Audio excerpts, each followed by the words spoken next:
Praja Shanti party అధ్యక్షుడు ఎవరైతే ఉన్నారో కేపాల్ గారు అప్పుడప్పుడు జగన్ గారికి సపోర్ట్ చేస్తూ కూటమి ప్రభుత్వాన్ని నిందిస్తూ కొన్ని విమర్శలు చేస్తూ ఉండటం అవి కూడా మీరు కూడా అప్పుడప్పుడు చూస్తూనే ఉంటారు. అసలు ఏంటి సార్ ఆయనకి మీకున్న అనుబంధం ఏంటి? మా మీద రోజు జగన్ గారి ఇంటి దగ్గరకు వచ్చి కూడా గొడవ చేశాడు ఒకప్పుడు అట్ట అనుకుంటే బయట. సో ఆయన అధికారంలో ఉన్న వాళ్ళ మీద మాట్లాడతాడేమో అని అనుకుంటున్నాను. సో మేము ప్రతిపక్షంలో ఉన్నాం కాబట్టి అంటే మా మీద ఏం మాట్లాడి ఉండకపోవచ్చు. ఇప్పుడు మేము అధికారంలో ఉన్నప్పుడు మమ్మల్ని కూడా అన్నారు కదా. సో ఆయన ఏం పెద్ద ఎవరు పట్టించుకుంటారు? జగన్ తమ్ముడు నేను నీకున్నాను అది అని చెప్పి కూడా మాట్లాడుతూ ఉంటారు. ఆయన ఇష్టం. ఆయన ఓ రోజు ఒక మాట్లాడతాడు, ఇంకో రోజు ఒకటి మాట్లాడతారు. ఓకే, మీతో ఎప్పుడైనా మాట్లాడే ప్రయత్నం చేశారా? నాకు అసలు మనకి ఎక్కడ పరిచయం అసలు లేదు. ఒకవేళ కనిపిస్తే కనుక మీరు ఏ విధంగా మాట్లాడతారు, ఎలా రియాక్ట్ అవుతారు? నేను ఇప్పుడు కనపడినా పలకరించాలని మనకు ఆయనతో పరిచయం లేదు కదా. అవును, పరిచయం ఉంటే మాట్లాడతాం, పరిచయం లేకపోతే మనకు చాలా మంది కనపడుతూనే ఉంటారు. పరిచయం లేని వాళ్ళు అవతల పార్టీ అందరికీ తెలుసు కాబట్టి మీతో మాట్లాడే ప్రయత్నం చేయొచ్చు. ఎందుకంటే ఇప్పుడు ఎవరైనా మాట్లాడితే మాట్లాడతాం కదా, దాంట్లో తప్పే ఉంది దాని గురించి. ఆయన మాట్లాడే మాటలు మీకు ఎలా అనిపిస్తూ ఉంటాయి? ఒక్కొక్కసారి ఫన్నీగా ఉంటాయి దాంట్లో. కాదు కొన్ని అంశాలు లేదు మెడికల్ కాలేజ్లో ఆ అంశాల్లో కొంచెం సీరియస్ గానే ఆయన కూడా ఏదో కొన్ని కోర్టుకి వెళ్తాము జస్ట్ అట్లాంటి నిజంగా అప్రిషియేట్ చేస్తాం. ఫన్నీగా మాట్లాడినప్పుడు ఫన్నీ అంటాం, ఏదైనా సీరియస్ ఇష్యూగా ఏదైనా ప్రజల అంశాన్ని స్పందిస్తే ఖచ్చితంగా అక్కడ మంచిదైతే మంచిదని చెప్తాను దాంట్లో. ఆయన కూడా మొన్న ఇచ్చిన స్టేట్మెంట్ లో చెప్పారు, ఎలక్షన్ రిజల్ట్స్ వచ్చిన తర్వాత మా ఫ్యామిలీ మొత్తం కూడా ఓట్లు పోలయ్యాయి, ప్రజాశాంతి పార్టీ అధ్యక్షుడిని నేను, నా ఫ్యామిలీ అంతా నా పార్టీ కోటేస్తే అది కూడా రాలేదు అని చెప్పారు. అంటే అక్కడే అర్థమవుతుంది కదా ఈవీఎంలు ట్యాంపరింగ్ చేశారనేది 100% షూర్, నో డౌట్. సో మీరు దాని మీద ఇంకేమైనా యాక్షన్ తీసుకునే ప్రయత్నం? హైకోర్టుకి వెళ్ళాము, కోర్టు డైరెక్షన్లో ఉన్నాక మనం ఏం చేస్తాం, కోర్టు దానికి సంబంధించి ఏం తీర్పులు ఇస్తుంది అని. ఏముంది, అధికారం ఆల్రెడీ 1.5 years అయిపోయింది, ఇప్పటికీ తేల్చట్లా. సో నాకు తెలిసి కోర్టులో ఇంకా డిలే అవుతాయి అంత. అంటే ఎలక్షన్ కమిషన్ రియాక్ట్ అవ్వాలి, వాళ్ళు రియాక్ట్ కాదు తొందరగా. తప్పు చేసిన వాళ్ళు తొందరగా ఎందుకు రియాక్ట్ అవుతారు? తప్పు చేయకపోతే తొందరగా రియాక్ట్ అయ్యేవాళ్ళు కదా, వాళ్ళు చేశారు కాబట్టి దాన్ని నాన్స్తూ ఉంటారు వాళ్ళు. అందులో పొత్తు పెట్టుకున్నారు కాబట్టి ఖచ్చితంగా యాక్షన్ అయితే ఏమి ఉండకపోవచ్చు. రైట్, అయితే మీరు వచ్చే ఎలక్షన్స్ లో ఖచ్చితంగా ఇంతకు మించిన అజెండా. ఆబ్వియస్లీ మొన్న కూడా చెప్పాం కదా, మొన్న కూడా 3 రాజకీయ పార్టీలు కలిపి విపరీతమైనటువంటి దుష్ప్రచారం చేసి మళ్ళీ ఈవీఎంలు అనే దానివల్ల వాళ్ళు గెలిచారు. ఇప్పుడు మీకు వాళ్ళ బండారం మొత్తం ఈ 18 నెలల కాలంలో ప్రజలకు పూర్తిగా అర్థమైంది. జగన్మోహన్ రెడ్డి గారు ఉన్నప్పుడు మనకి ఏం మంచి జరిగింది, ఇప్పుడు ఎంత మనం లాస్ అవుతా ఉన్నాం, ఎంత నష్టం జరుగుతూ ఉందనేది ప్రజలు బేరేజ్ వేసుకుంటున్నారు. సింపుల్ స్టేట్మెంట్, బ్యాంక్ స్టేట్మెంట్ ఒకటి.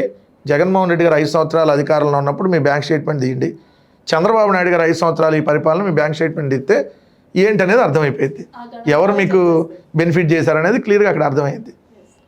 అదే ఆధారం కదా, proof. So that's for very clear.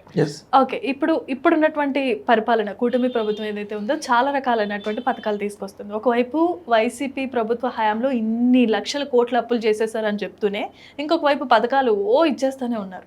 ఎక్కడ ఇవ్వట్లో వాళ్ళు ఒక పేరుకి ఇస్తా ఉన్నారు. ఇప్పుడు సపోజ్ మీకుంటే జగన్మోహన్ రెడ్డి గారు ఉన్నప్పుడు పథకాలతో పాటు సూపర్ 6 143 హామీలను ఇచ్చారు. జగన్మోహన్ రెడ్డి గారు ఉన్నప్పుడు ఇచ్చినటువంటి ఈరోజు ఫీజు రియంబర్స్మెంట్ ఈ 18 నెలల కాలంలో ₹1 ఇవ్వాల, వసతి దీవెన ఆపేశారు, ఏదైతే ఆరోగ్యశ్రీని ప్రైవేట్ పరం చేశారు, 108, 104లకి శాలరీలు ఇవ్వట్ల వాళ్ళకి, అవి మూలన పడుతున్నటువంటి పరిస్థితి. అదేవిధంగా కాపు నేస్తం లేదు, లా నేస్తం ఇవ్వాల, ఆసరా లేదు, చేయూత లేదు, సో ఈబీసీ నేస్తం లేదు, చిరు ఉద్యోగులకు సంబంధించి సంవత్సరానికి ₹10,000 ఇచ్చే అది లేదు. సో ఇవన్నీ ఆపేశారు. ఆపేసి వాళ్ళు ఇస్తానన్నవి కూడా ఇవ్వాల. సూపర్ 6 ఉంది, మొట్టమొదటి ఏడాది మీకు ఏదైతే అమ్మఒడి తీశారు, రెండో ఏడాది 5,000, 7,000, 10,000, 13,000, అది కూడా 20 లక్షల మంది కోత. తర్వాత రైతు భరోసా మొట్టమొదటి ఏడాది ₹1 ఇవ్వాల, రెండో ఏడాది 20,000 ప్లేస్లో 14,000 అన్నారు, ఆ 14,000 కూడా ఒక 7 లక్షల మంది కోత వేశారు. మూడో పథకం వచ్చేటప్పటికి ఆడబిడ్డ నిధి నెలకి 1,500 చొప్పున 18,000, అది మొట్టమొదటి ఏడాది ఎవరికి ఇవ్వాల, గుండు 0, రెండో ఏడాది 2 గుండు 0 ఎవరికి ఇవ్వాల, నిరుద్యోగ వృత్తి ఒకరికి ఇవ్వాల, మొదటి ఏడాది లేదు, రెండో ఏడాది లేదు. 3 గ్యాస్ సిలిండర్ల ప్లేస్లో మొట్టమొదటి ఏడాది 1 సిలిండర్ ఇచ్చారు, అది కూడా 60 నుంచి 70 లక్షల మంది కోత. రెండో ఏడాది అది 60-70 లక్షల మంది కోత. ఇంకా ఉచిత బస్సు అన్నారు, ఉచిత బస్సు జిల్లాలో ఈ మూల నుంచి ఆ మూలకి వెళ్ళడానికి బస్సు లేదు, 10 బస్సులు మారాలి. రెండోది గుడికి వెళ్తే మొత్తం ఏ గుడికి వెళ్ళినా ఫ్రీ అన్నారు, తిరుపతి నుంచి తిరుమలకి ఫ్రీ ఇస్తున్నారా? మరి ఏ బస్సుకి ఫ్రీ ఇస్తున్నారు ఇప్పుడు? రెండోది ఆ బస్సు ఫ్రీ అనే దాని మీద ఇప్పుడు బస్సులు పెంచాలి, సంఖ్య పెంచాలా, దానివల్ల స్కూల్కి వెళ్ళేటటువంటి విద్యార్థులు, కాలేజీకి వెళ్ళేటటువంటి విద్యార్థులు, లేదంటే రోజు ఉద్యోగాలకు వెళ్ళేటటువంటి వాళ్ళు తీవ్రమైనటువంటి ఇబ్బందులు పడుతున్నారు. మరి ఇంక ఏం చేశారు వీళ్ళు? జనాలు కూడా వెళ్తూ ఉన్నారు. ఏం చేశారు? ఇప్పుడు మనం ఒక స్కీమ్ పెట్టినప్పుడు దానికి తగ్గ జనాలు వస్తున్నప్పుడు బస్సుల సంఖ్య పెంచాలి. ఇప్పుడు ఈరోజు 50 మంది ఎక్కుతారు అనుకోండి, అప్పుడు అదే ప్లేస్లో 100 మంది ఎక్కుతున్నారు, అప్పుడు ఏం చేయాలి? 2 బస్సులు పడతాయి కదా. అదే బస్సులో 100 మంది ఎక్కాలంటే ఎక్కడ అవుతారు? దానివల్ల ఎక్కువ మంది ఎక్కినా ప్రమాదం. ఏదైనా ఓవర్ వెయిట్ అయినప్పుడు, పైన ఎలాడుతూ వెళ్ళినప్పుడు ఏదైనా ప్రమాదాలు జరిగే అవకాశం కూడా ఉంటుంది కదా. సో ఈ ప్రభుత్వం ఏం చేయట్లా, పబ్లిసిటీ మాత్రం చేస్తున్నారు. పబ్లిసిటీలో అసలు వీళ్ళు మొత్తం ఇదేంటి ఇక్కడ ఏదో మొత్తం జరిగిపోయింది, ఎంత అద్భుతంగా జరిగిపోతుందని ఎలివేషన్స్ తప్ప ఏం లేదు. ఆ ఎలివేషన్స్ ఇచ్చే కదా నిన్న మన దొరికారు, ఎలివేషన్లు ఇచ్చే నేషనల్ ఛానల్లో అడ్డంగా దొరికిపోయారు. అదే ఎలివేషన్ జరుగుతుంది. రైట్.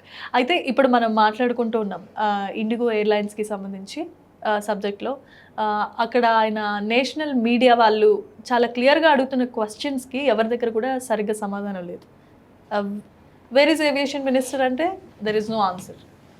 ఆయన ఏదో డిస్కో డాన్స్ చేస్తున్న ఫొటోస్ పెట్టి రీల్స్ అవి పెట్టి చేస్తూ ఉన్నారు. అంటే అదే ఇప్పుడు వాళ్ళు ఇండిగో అనేటటువంటి వ్యవహారం మీద 18 నెలలుగా మంత్రిగా ఉన్నప్పుడు కనీసం వాళ్ళు ఏంటి పైలట్లు నియమిస్తున్నారా లేదా అనేది 18 నెలలుగా చెక్ చేసిన దాఖలాలు ఎక్కడా లేవు. ఎందుకు చెక్ చేసిన దాఖలాలు లేవనంటే ఈయన మంత్రిగా ఆయనకు సంబంధించినటువంటి శాఖ కంటే వేరే వేరే వ్యవహారాల్లో ఎక్కువ ఇన్వాల్వ్మెంట్ అవుతూ ఉంటాడు ఈ ఎవరైతే రామ్మోహన్ నాయుడు. ఏంటి ఇవాళ ఏం రీల్ చేసాం, ఫేస్బుక్లో ఎంత వెళ్ళింది, ట్విట్టర్లో ఎంత వెళ్ళింది, ఇన్స్టాగ్రామ్లో ఎన్ని షేర్లు వచ్చినాయి, ఇది మంత్రి చేసే పని. డ్యాన్స్ బాగా వేసామని ఎంతమంది కామెంట్ పెట్టారు, ఎన్ని కామెంట్లు వచ్చినాయి, ఈ చెక్ చేసుకునే పనిలో బిజీగా ఉన్నాడు ఆయన. బిజీగా ఉండేటప్పటికి ఆ 18 నెలలుగా సమీక్ష చేయాల. ఇప్పుడు ఇన్సిడెంట్ జరిగింది, జరిగినాకన్నా ఏమన్నా రియాక్ట్ అయ్యారా? అసలు అది జరగక ముందే అనౌన్స్మెంట్ చేయాలి కదా. ఎస్ వీళ్ళు ఫ్లైట్లకు సంబంధించినటువంటి దాంట్లో పైలట్లను రిక్రూట్ చేయాల ఎక్కువ మంది, సో వీళ్ళది కొన్ని రోజులు వీళ్ళ మొత్తం తాత్కాలికంగా ఆపుతున్నాం. ఇట్లా ఇస్తే బుక్ చేసుకోరుగా ముందే ప్రయాణికులు బుక్ చేసుకోరు, ఆల్టర్నేటివ్ వేసి చూసుకునేవాళ్ళు కదా. ఆన్ రోడ్ వెళ్ళటమా లేదంటే మీరు అన్నట్టు ట్రైన్లో అప్పుడు ఎడిషనల్ ఇంకా ట్రైన్లు వేయటమా ఇది చూసేవాళ్ళు కదా. సో ఈ చూడకపోవటం అనేది ముందు ఇక్కడ కేంద్ర మంత్రి చేసినటువంటి తప్పు. రెండోది వాళ్ళు ఎవరో ఫోన్ చేశారంట. సరే ఆయన ఏదో అల్లాటప్ప ఏదో చిన్న ఛానల్ కాదు కదా, వాళ్ళ రిపబ్లిక్ టీవీ అంటే పెద్ద ఛానలే. సో దానికి నేషనల్ వైడ్ చూస్తారు. 2 మెట్రో సిటీస్లో బాగా చూస్తారు. ఇప్పుడు తెలుగుదేశం ఏదైతే అనుకుంటుందో ఆ మెట్రోలో ఎక్కువ దెబ్బ పడింది వాళ్ళకి. ఇప్పుడు ఎందుకు దాన్ని బ్యాన్ చేశారు వీళ్ళు? ముందు ఆయన ఫోన్ చేసినప్పుడు ఎత్తలేదు అనుకోండి, కనీసం మళ్ళీ తర్వాత అన్న కాల్ బ్యాక్ వెళ్ళాలి. లేదంటే అలా పిఏ దగ్గర ఉంటుంది, పిఏ ఫోన్ ఈయన ఫోన్ స్విచ్ ఆఫ్ అయితే పిఏ ఉండడా పక్కన, పిఏ దగ్గర ఫోన్ ఉంటుందా? పిఏకి ఫోన్ ఏం చేసి ఏమన్నా లైవ్లో మాట్లాడొచ్చుగా, నా ఫోన్ స్విచ్ ఆఫ్ అయిందండి అని సమాధానం చెప్పొచ్చుగా. సమాధానం చెప్పలేక పారిపోతే ఇట్లానే ఉంటాయి. దాని తోడు మళ్ళీ ఎలివేషన్లో దానికి ఏదో నారా లోకేష్ పర్యవేక్షిస్తున్నాడని, నారా లోకేష్ వార్ రూమ్లో సంబంధమే లేదు కదా సార్, అసలు దీనికి వార్ రూమ్కి సంబంధం ఉంటుంది. నారా లోకేష్ డల్లాస్లో ఉంటే ఆయన ఏదో ఇక్కడ వార్ రూమ్లో ఉన్నాడని అంటే ప్రధాన్ని ఎలివేషన్ ఇచ్చుకోవడం. ఇప్పుడు నారా లోకేష్ని ఎట్టొకటి అర్జెంటుగా తీసుకొచ్చి ముఖ్యమంత్రి చైర్లో కూర్చోబెట్టాలి. దానికోసం ఈయన తోపు తురుము ఖాన్ అని చెప్పి హెడ్డింగ్లు పెట్టేసి మొత్తం ఎలివేషన్స్ ఇవ్వాలి. అలా ఎలివేషన్స్ ఇచ్చిన జాతి మీడియాలో ఓకే, వాళ్ళ జాతి మీడియా ఉంది కొంత, ఆ మీడియాలో ఓకే. ఎందుకు ఆ మీడియాలో యాంకర్ మాట్లాడతాడు, ఆయన ఎలివేషన్ ఇస్తాడు, ఎనలిస్ట్ ఎలివేషన్ ఇస్తాడు, తెలుగుదేశం వాళ్ళు ఎటో ఆబ్వియస్గా ఎలివేషన్ ఇస్తారు కాబట్టి. కానీ అక్కడ జాతీయ మీడియా కదా, మర్చిపోయాడు దీపక్ రెడ్డి. ఆ రోజు ఏమనుకున్నా అంటే జాతి మీడియాకి వెళ్తున్నా అనుకున్నాడు, అది ఇంగ్లీష్ ఛానల్ అనేది మర్చిపోయాడు. ఆ ఫ్లోలో ఇక్కడ ఈ జాతి మీడియా TV5 ABN ఆ మహా న్యూస్లో మాట్లాడినట్టుగా మాట్లాడితే అప్పుడు యాంకర్ ఎస్ అండి, అవును శబాష్ అండి, అసలు లోకేష్ మీరు అన్న తురుము కాదు సార్, తురుము సార్ అని ఈయన కూడా ఎత్తాడు కదా, అట్ట ఎత్తాడు అనుకున్నాడు.